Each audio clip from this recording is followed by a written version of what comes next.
Buongiorno e ben ritrovati con una nuova edizione del TG Flash. Incidente mortale nella notte a Siracusa, esattamente in via Elorina.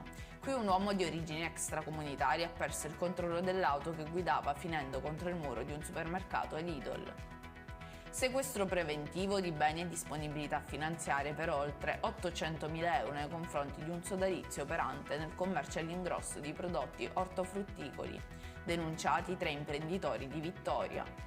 È diventato definitivo il decreto di confisca del patrimonio di Rosario Castello, l'imprenditore palermitano di 72 anni attivo nel settore del commercio di autovetture di lusso. Il valore complessivo dei beni finiti nelle mani dello Stato ammonta a oltre 26 milioni di euro.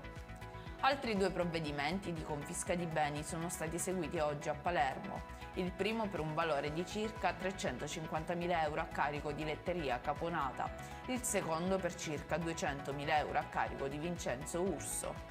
Evacuazione medica durante la notte per 4 migranti della nave ONG Sea Watch 5 e sbarcati a Lampedusa con intossicazione da idrocarburanti, ustioni, ipotermia e scabbia.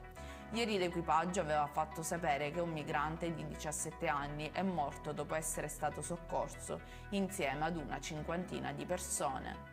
Per questa edizione è tutto, il prossimo appuntamento questa sera alle ore 19:30. Arrivederci.